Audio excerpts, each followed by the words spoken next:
தமிழ்ல சொன்னேன். எனக்கும் தமிழ்ல தான் பேரு. தமிழா உங்க பேரு? ஆமா, தமிழ்ல தான் பேர் வச்சிருக்கு. இன்னைக்கு என்னெல்லாம் பண்ண போறாரோ. இல்ல அது சொல்லல, என் பேர் தமிழ்ல சொன்னேன். என்ன வேணும் உங்களுக்கு? ஒரு அட்ரஸ் வேணுமே. அட்ரஸ் வேணும்னா நீங்க வந்து தாலுகா ஆபீஸ்ல தான் போய் எழுதி கொடுங்க. மதுரை வீரன் தானே. இல்லனே, லோக்கல்ல வேணும்னே.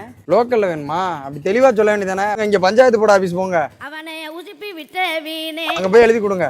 அது சொல்லனே, இங்க அட்ரஸ் தேடி வந்தனே. எங்க நிக்கல தொலைச்சிய? இனி விசிலு பறக்கும் தானே. அந்த இடத்துல போய் பாருங்க, கிடக்குதானு. அட்ரஸ் இருக்குனே. அட்ரஸ் இருக்குன்னா அப்ப போக வேண்டியதானடா.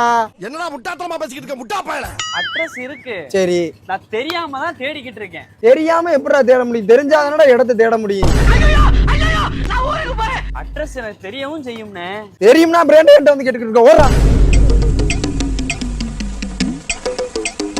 வெயிலுக்குள்ள போட்டுக்கிட்டு உசுர எடுத்துக்கிட்டு அந்த அளவுக்கு நான் என்ன பண்ணேன்? நான் கீழ்த்தரமா என்ன பண்ணேன் சொல்லுங்க.